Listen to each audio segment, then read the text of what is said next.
Alphonse. All right. How's everyone? Super excited to be here. Call me Alphonse, founder at Beyond Advice, the BTC podcast. So what we do stories, feature sessions with you one-on-one. And something that we do also, we do Bitcoin education and something that I'd love to bring to your attention. Go to YouTube, check Beyond Advice, the BTC podcast. If you subscribe, I think I got some 21 sats for you after this. If you subscribe. Yeah.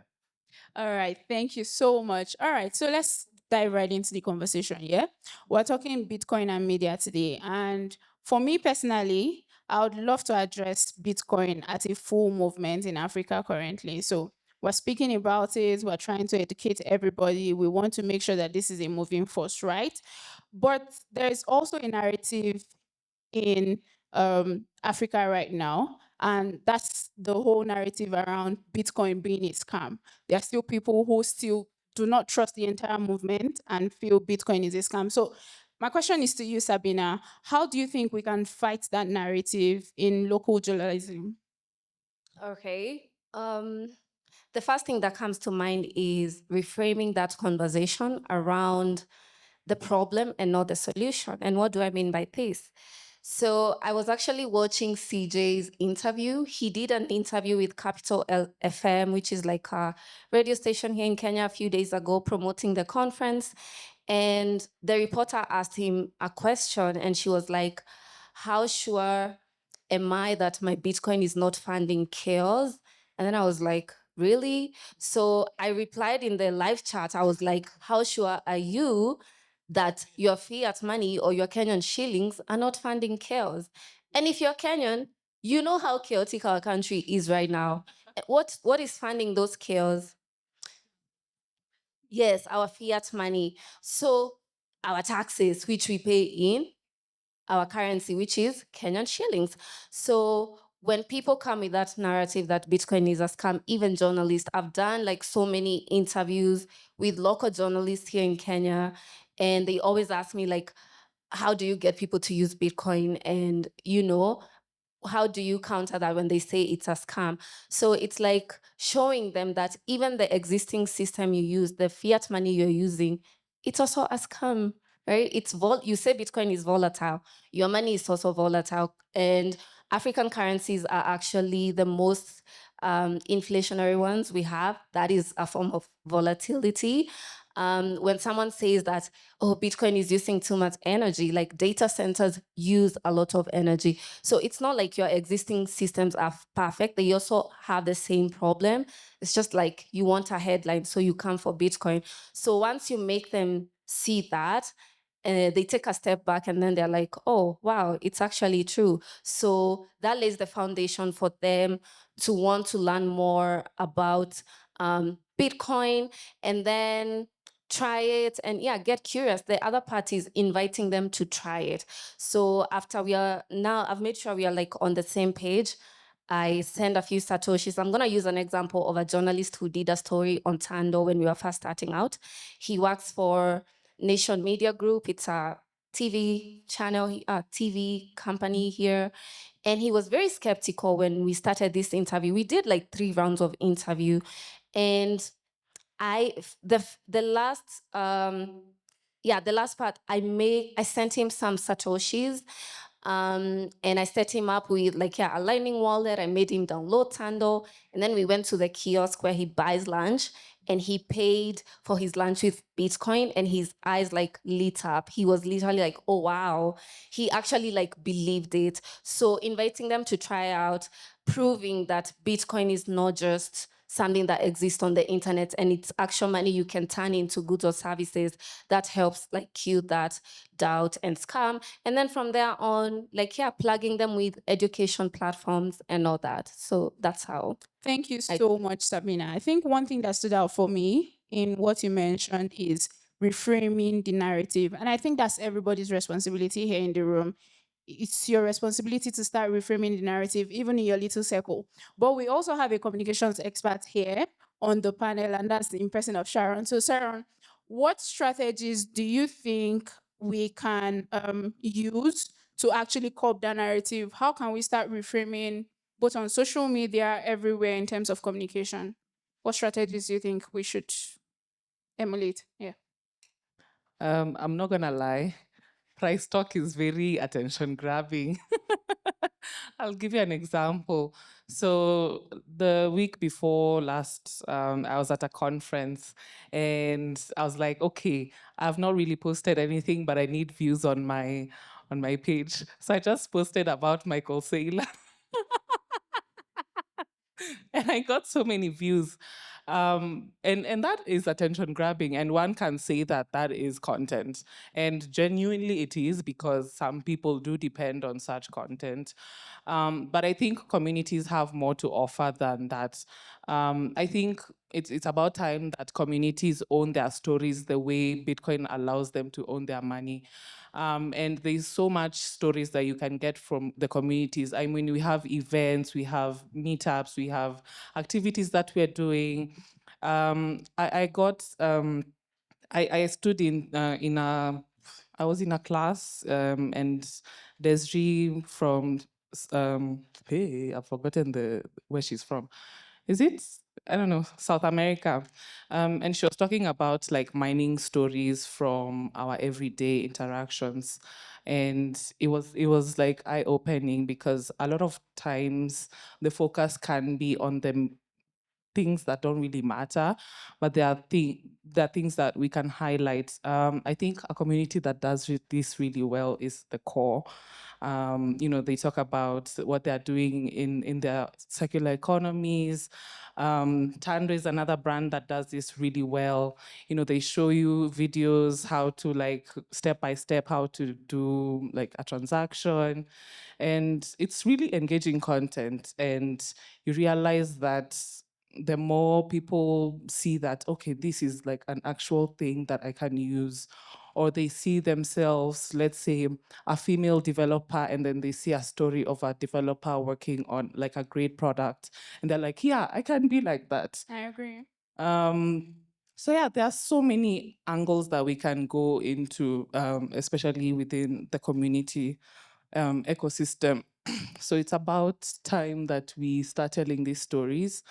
And one thing I realized, especially from the past 2 weeks of conferencing, there's a lot happening in Africa, and there are lots of amazing products as well. And the West is not really utilizing Bitcoin as much as we are, but the focus is on them. So why are we not telling our stories more?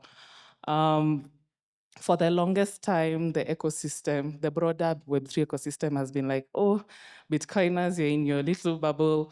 And part of that is true because, apart from the whole shitcoin, we don't engage, blah, blah, blah. We don't really talk to them. And, I feel like if you open up the doors and, be more inviting, like last week, there are so many guys from the broader blockchain ecosystem who came to the event, and they were like, okay, wow, I did not know Bitcoin was this like lively. And yeah, I think content is one way to invite people in. Yeah, I think I've blabbered a lot. You sure made a point, yeah. Take out from what you've just said, it's telling the story. And again, I would still keep emphasizing on the audience. It starts from you actually. Reframing the narrative, telling the story. You would be the one to start spreading that news for us. But let's talk about compliance and taxes, right? Because just like you said, Sharon, I come from West Africa. And I can tell you, there's not much of Bitcoin conversation in my community like we have here in East Africa. And it's the same thing for Francophone countries. So one of the major things that affects countries like Ghana, Senegal, Nigeria is tax and compliances, right? So my question is to you, CJ. How do you think we can have conversations? How do we push conversations or talk about the topics around compliance and taxes in the simplest form so that it's actually understandable? We're actually communicating it to the audience here. So she asked me how to make taxes simplified. I don't think you really can. Most taxes are complicated intentionally so that the wealthy people can pay people like me so they don't have to pay as many taxes, while the average amount of people can't afford somebody like me, so they pay more in taxes. So the system is built complicated intentionally. But what I did in order to get to where I'm at is as I was studying for my CPA exam, every time I would learn something, I'd make a video, put it on Instagram. And I mean, these videos were getting a total of maybe like 12 views, 3 likes. But eventually you get a client or 2 or 3 or 4. And then eventually you get noticed by the right people. And the next, they're saying, hey, let's travel the world, going to different places, educating people. And so I toured the country of America 3 times in a row, teaching people about taxes and how it connected with Bitcoin and cryptocurrency.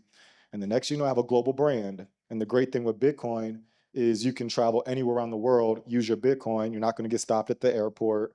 You don't have to carry a bunch of gold around. And so when it comes down to educating people on these things, when you're using Bitcoin, um, it's always a gray area in taxes. However, people can understand, oh, global business, global brand. Anywhere I go, I can use Bitcoin. Everybody in here can have a t-shirt Bitcoin business because Bitcoin is not a copyright. It's not owned by anybody. So you can do these things. It's very simple. Create a Bitcoin brand. Whatever you're good at, whatever you're interested in, just associate that with Bitcoin and start putting that on social media. And hey, if you get 12 views, 3 likes, that's more than you had before. Just stay patient with it. And eventually you're going to want to hack culture. So for instance, I'm a runner. So we did a Bitcoin fun run. So I connected my Bitcoin community with my running community. I'm a salsa dancer. So I invited my Bitcoin and my running community to the salsa dance community. And now all 3 are wondering, hey, what's going on? Bring them to the conference. And next you know, you got some additional Bitcoiners. Oh, interesting. Thank you so much. Afiansi, I have sort of a special question for you, yeah? You're building Beyond Advisory BTC podcast. I actually listened to a couple of your podcasts, right? So I just want you to let us know or enlighten us more. How do you think your podcast can serve as a gateway to educating the African Bitcoin community entirely? Well, I think one of the things is that podcasts serve as how would I say? I would say as a first-hand information to the community, because when you sit down one-on-one session, there is a way we get not to filter what we say. So somehow it gives you first-hand information. Okay. That is number one. Then number two thing is that right now when we see how do we get to access information, we do have smartphones, we do have all these gadgets, but then there is a lot happening. So in between a lot happening, when people are searching things to consume, what are some of the things that they need to consume is that how are we building? Oh, I saw about Tando. How is Tando working? Oh, I saw Tando at Beyond Adversity BTC podcast. That is a place where they can get to learn about Tando. Oh, how do I go about taxes in a certain way that is easier for me? Oh, I saw CJ, the smart guy, talking about us on the Beyond Adversity. So what we do is just to give the community first-hand information of how things need to be done. Then another thing is that there is a way we trust things that we see firsthand than something that you've been told. Like somebody, whoa, I see Alfonso doing this. He's a guy that I know, I've been interacted with him. Oh, this is something that is real. So that is the essence of the Beyond Adversity BTC podcast. But then to the broader community, we give opportunity to, give at least every project in Kenya, in Africa, globally, to showcase whatever they are doing. So what we are trying to do is that we bring diversity on your gadget. Oh, they hosted somebody from Uganda, somebody from Arusha. So Bitcoin is not just in Kenya, it is in Arusha. Whoa, it is in Nigeria. So if it is working in Kenya, Nigeria, but then the myth thing that is secluded for some people, it's gonna go down because now they see the diversity in one thing. So that is how we do it. Oh, thank you so much. So I'll still speak on your podcast, yeah? I like the idea that whatever is being said on the podcast is not filtered. But I also want to ask this question, and this is to everybody right now. How do you think we can find and highlight real human stories when it comes to Bitcoin and the entire ecosystem? Because you don't just want something that is scripted. If we're trying to educate the audience, we're trying to have a good name or create something good in the media. How do you think we can find and highlight real human stories and not just written scripts? Yeah, Oh, can I go first? please go. Okay, right. So something that we can get to do is that because what we are looking is for authenticity, right? That is what we want. But then we have a couple of builders over here. So number one thing, this is the place to find them. That is number one. So like for Beyond Adversity, what we do is that if you need us to feature you on our podcast, it is totally free because your stories matters. So why we fight for authenticity is that your story gives somebody, an inspiration to do whatever they are doing. Because in everything that we do, you'll find that we have challenges. So the essence is, even though we have challenges, how do you go past that? So having authenticity on the podcast is that, for me, I think if you're real, you attract real people, right? So it's all about frequency and energies, right? So if you're real, automatically, everything that you do kind of is being real. And for Bitcoin, for me, I think it's all about proof of work, right? And that is something that it will always circulate in everything that we do in our ecosystem. Yeah. Okay. So not just talk about it, but also inspire and show. All right, Sharon. Yeah, as I mentioned earlier, the stories are usually within our community. And I'll give an example of a story we did on one of the female grantees at B Trust. And, she came from like a non-technical background. She was doing mechanical engineering, building public infrastructure. And then she was like, I want to try out this technical thing, see how it goes. And, she went to a meetup, and next thing you know, she's meeting the ecosystem, interacting with the ecosystem, and then she started contributing. And I think that as a person who is maybe looking to get into software development, you can be like, okay, fine. This is not like a regular path that you get in, that you like go into like software development. Like I am a psychologist, so I'm doing communications, so that might be like an inspiration to someone else. I think a story that I really like was the one from Tando, when they couldn't like send money, and then they used Tando to like send money um, across border. Maybe Sabina can talk more about that. And I think that does more than any ad you put out, because it shows you that this piece of technology can work at the moment where you feel most, desperate. Is it desperate, or like when you need it most? And I think stuff like that really brings in the human touch, and it's like, yeah, this thing is like real. Yeah, maybe Sabina can expound more on that. Okay. So for me, it's sorry. Like Sharon said, in Africa, we have like a lot of utility for Bitcoin. Like people use Bitcoin a lot. So the stories are there. We don't have to script them. I know on the last day of this conference, we are going to go to a circular economy called AfriBeat. I encourage you guys to join us, because then you will see like Bitcoin in action, like for real, for real. These people do peer. They don't even need Tando in that community, which makes us very happy. So they understand Bitcoin. So the stories are there. It's true, by the way. The stories are there. We just have to, like, yeah, go and tell them. I think for me, it just boils down to the utility of Bitcoin. Like Judy was sharing in her presentation today, she shared like a couple of stories that made headlines in the media of how Bitcoin has saved the day. And one of the stories was about Brian's mom. Brian is out there, who was caught up in the Tanzanian protest, and she was trying to cross the border. Money, like all the money apps in Tanzania was not working, but she had a few satoshis in her wallet that Brian had helped her like buy, and she was saving over time. And when she got to the border, she just sent that Bitcoin to Brian, and Brian was able to pay the guys who helped her escape through Tando. So like, yeah, such stories, but I believe there's so many stories. It's just about letting the people who are using this Bitcoin like tell their stories. Like we need their point of views. We also need to tell our stories locally. I don't like relying on Western media or like the big journalists. I mean, they're important, but I believe it's very important for us to tell our own stories, like Sharon was saying, with a local touch.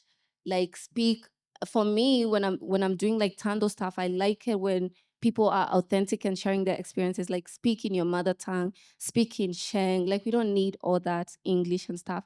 And that is why I really love what Alphonse is doing.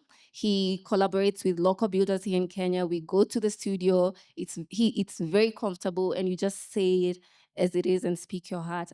At the end of the day, yeah, be authentic and also share the negative side of things. Like life is not all sunshine and rainbows, and it's the same with Bitcoin and running a Bitcoin business and doing Bitcoin stuff. So share with people like the challenges you're also going through. I believe like that draws people to you and they want to hear more. Yeah, share the story and share the stats as well. Okay, CJ, yeah. Yeah, I'm a definitely follow up with what Miss Sabina said. Control your narrative. That is the biggest thing I have to tell you. She mentioned the Western media. So I've been on multiple news like articles and interviews with these mainstream people, and they take away the good stuff. And it's just you look at your interview like, that's what I said. And it's not as authentic as it would be on like a Beyond Adversity. And so you want to make sure you control your narrative. You want to network with each other. Who's doing the podcast? Who's doing the documentaries? Who's doing different videos? And network with your own. It doesn't matter if it gets 10 views or not, because once you do some really amazing things, people are going to Google you and they're going to go back and find out what you did. And also make sure you save a lot of these videos on the blockchain, because if you save it on one of these platforms like a YouTube or a Patreon, they could take it away in a heartbeat. Sure. So you want to make sure you're utilizing the technology to make sure that these videos are inscribed in an ordinal or however you want to do it.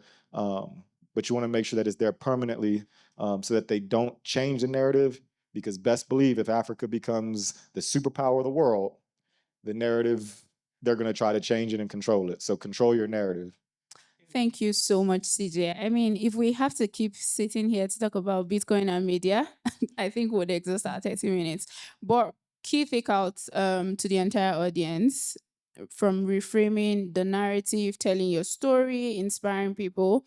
I believe everybody will agree with me that it's up to everybody seated in this room. So I encourage you, post this conference. In fact, as soon as you're stepping out, your social media platform, whatever platform you want to use to tell the Bitcoin story, whatever platform you want to use to communicate the Bitcoin movement, it starts from you really, and everybody in your community, you owe it to them to communicate this. So while we're still within our time, I don't know if anybody in the audience have a question before we close. Do you have any question for the panel?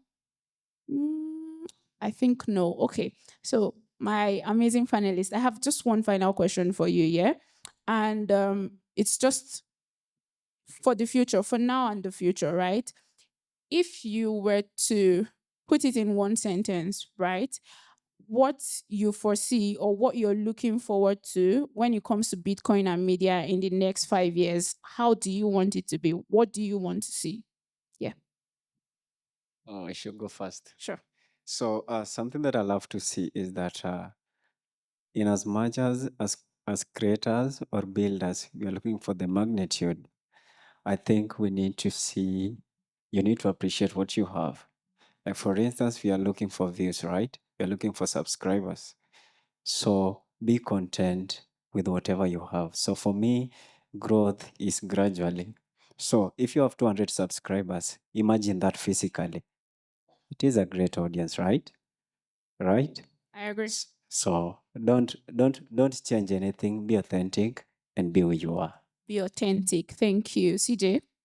Yeah, so so the way I see it is that eventually AI is going to start taking a lot of these videos and the stuff that we're putting out there.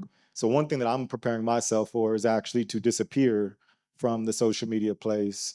I want to CJ the Smart Guy brand to be a cartoon, and that continues to educate people. But eventually, I want to take my face off of all my platforms, because I know that once it becomes mainstream, once central bank digital currencies come out and they start really tightening up, hey, I don't want my face all over the place. So that's kind of sort of at least where I see myself in 5 years. That's giving a Nakamoto vibe. Thank you. Sharon, over to you. I think I would like to see more focus on the human part rather than the technology part. I mean, I know I work with developers, so I know how excited they get when they are talking about a new feature or whatever. But I think we can talk about how that product or how that feature they're building is helping someone else, potentially in the same country or across the world. So I think more human-centered stories. But I think apart from that, the mainstream media, I would like to see more. I feel like, okay, right now they are a bit into Bitcoin and the ecosystem, but you can tell that they are still very skeptical. So maybe with time, maybe with regulation, education as well, we could see more positive features on the ecosystem. But yeah, I'm really excited about where we are going. Honestly, Same here. yeah. Same here, Sharon. All right, Sabina. For me, I agree with Sharon. More human-centered stories. Uh, I really hope we get to a point where the Bitcoin is a scam narrative does not exist. Like in 5 years, I don't want that when, doing interviews and like that is the first question when you mention Bitcoin. So that means like, yeah, more education. And I feel like we are setting up the foundation for that. There was a speaker here in the morning who said we should educate like the regulators, the journalists, like all these people in these high positions so that their narrative can change. And I feel like we're already doing that. I also want to get to a point where I don't have my face on the internet. Every time I meet people, it's like, you're famous on Instagram. I've seen your videos. I don't want that. I want to go out. And I hope like, yeah, we are all nodes in this network. I hope we can all like share our stories and we don't need to rely on one person or one like media people or whatever. It can be like a decentralized thing. So yeah.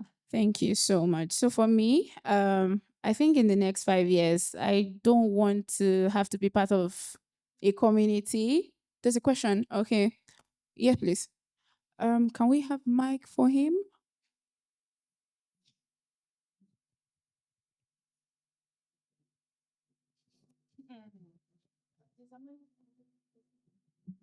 Okay. Good evening. Can you hear me? Yes, we can. Okay, good evening. Okay, what do you think? Sorry, do you mind standing? People are having to turn. Yeah.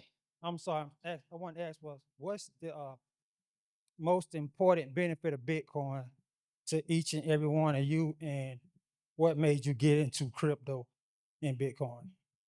Okay. CJ. I could tell you that. Own your private keys. To me, that's very important. Uh, read the Bitcoin white paper so you actually understand what you're getting yourself into.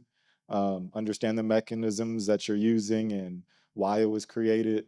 I think those are the biggest things that you need to learn is read the Bitcoin white paper and own your private keys. I got into crypto because Chase Bank, and I'll say their name because they closed my bank. They didn't tell me why.